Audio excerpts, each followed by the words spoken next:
বুঝলাম না এখানে কি হইতেছে, এটা কেমন বিয়ের গেট? কেন বিয়ে সব কোনো সমস্যা? বিয়ের বাড়িতে গেট কি কখনো ছেলেরা ধরে? তোমাদের এখানে কি মেয়ে মানুষ নাই? ওই আপুরা, তুমি এখানে? হ্যাঁ আমিও তো সেটাই ভাবতেছি। নেন শরবত গুলো খেয়ে কল্পনা জগতে হারিয়ে যান। এই না না না, না, এটা খেও না, এটা মরিচের শরবত। ধর তুই বললি কেন? চুপ থাক, এটা খাও। Thank you. এই বিয়ের গেটের টাকা দে। কত টাকা লাগবে তোমার? 10,000। এই বের কর, তারপরে দে। কেন 20,000 টাকা? তুমি তুমি কি সিঙ্গেল? তুমি কি রিলেশনে যেতে চাও? I love you. I love you two.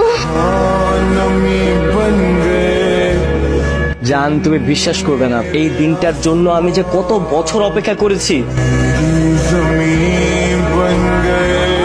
কি? হ্যাঁ ওর নাই তো আগুন লেগে গেছে মনে।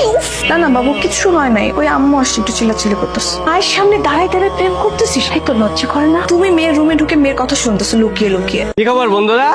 জেলাসি করতেছো তোমরা? জীবনে তো একটা রিলেশনও করাই দিতে পারলা না। এই দেখো আমার গার্লফ্রেন্ড। নাও নাও নাও, তোমরা একটা মিষ্টি খাও। এলাকার সবাইকে মিষ্টি খাওয়াবো, বুঝছো? সে মিষ্টি ভাই পরীক্ষার রেজাল্টে দিতেছে না, নতুন রিলেশনশিপে গেছি। এই যে আমার গার্লফ্রেন্ড। এই নে ধর মিষ্টি খা। না আমি খাবো না, খেতে তো তোকে হবেই।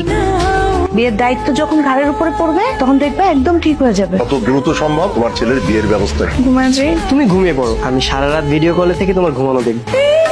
আমার জানটা কত সুন্দর লাগছে। তোমার অবস্থা মনে হচ্ছে যে একটা পরীর বাচ্চা। আসসালামু আলাইকুম শ্বশুরাব্বা। কতদিন ধরে চলছে এসব? 1 মাস ধরে চলছে। তোমার বাবা মাকে নিয়ে আগামী শুক্রবার আমার বাসায় আসবে। ভাই সাহেব, ওরা একে অপরকে পছন্দ করে, ভালোবাসে। এখন আমার কোনো আপত্তি নেই। তাহলে আমরা দেরি না করি, আগামী মাসের 15 তারিখে ওদের বিয়ে দিই। আলহামদুলিল্লাহ। দেখ, আমি আমার বউকে সময় দিচ্ছি, আমাকে আর ডিস্টার্ব করবি না। ফোন রাখ। ভাই তোরা বউ পাগল হয়ে গেছে। কি হয়েছে? বন্ধুরা শুধু ডিস্টার্ব করছে। তুমি সবসময় এইভাবে আমাকে ভালোবাসবে তো? হ্যাঁ অবশ্যই। এই হারামজাদারা, এই দেখতেছস যে আমি আমার বউর মাথায় তেল মেখে দিছি, তারপরে বলদের মতো দাঁড়ায় আছো।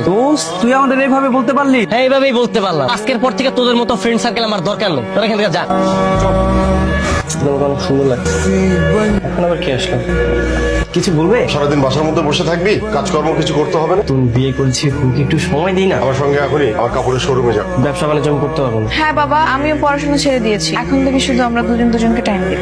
আমি আমার বউর সাথে থাকবো, তুমি যাও। ভাই সাহেব, ভেবেছিলাম বিয়ের পরে ওরা ভালো হয়ে যাবে, কিন্তু এখন তো দেখছি দিন দিন ওরা আরো ভয়ানক হয়ে উঠছে। ওদেরকে আলাদা করে দিন, যখন নিজের সংসার নিজেই সামলাবে তখন বুঝতে পারবে। আজ থেকে তোদের জন্য আমি আর কোনো রান্না বান্না করবো না। প্রয়োজনে আমি রান্না করি, তাইলে কাল থেকে তোদের নিজের খরচ নিজেই চালাবি। প্রয়োজনে নিজেরাই চালাবো।